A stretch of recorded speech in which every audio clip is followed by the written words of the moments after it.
तुम्हाला पण आवडतात का थंडगार असे मस्त दहीवडे? तर yes, hello everyone, welcome to Mansi's food hub. तर आज मी तुमच्यासोबत शेअर करणार आहे थंडगार मस्त दहीवड्यांची रेसिपी. तर दहीवड्यांसाठी मी इथे घेतली होती 1 वाटी उडदाची डाळ, 1 वाटी मुगाची डाळ आणि थोडेसे तांदूळ. या 2 डाळी आणि तांदूळ 5 ते 6 तास पाण्यामध्ये भिजत ठेवायचं. नंतर ते काढायचं 5-6 तासांनी बाहेर आणि दळताना ते पाणी न घालता ग्राइंड करून घे. तर हे मी इथे दही घेतलंय, ह्याची थोडीशी फ्लोईंग कन्सिस्टन्सी आहे आणि हे दही आपण फ्रीजमध्ये ठेवून थंडगार करून घ्यायचं आहे. आणि आपल्याला त्याच्यासोबत लागतं थोडासा चाट मसाला, मीठ, जिऱ्याची पूड, धण्याची पूड आणि तिखट.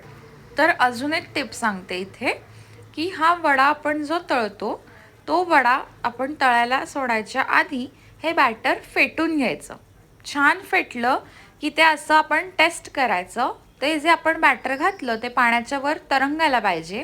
ते जर वरती तरंगलं तर आपलं बॅटर मस्त झालं आहे.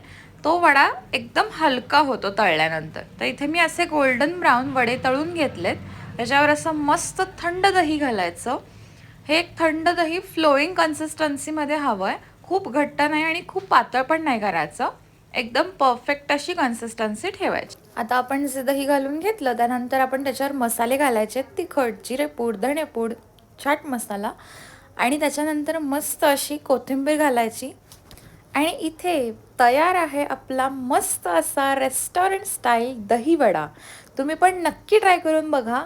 आणि ही दहीवड्याची रेसिपी तुम्हाला कशी वाटली मला नक्की कमेंट्स करून सांगा. मी तुमच्या कमेंट्सची वाट बघते आहे. आणि तुम्ही अजून चॅनलला सबस्क्राईब केलं नसेल तर नक्की सबस्क्राईब करा.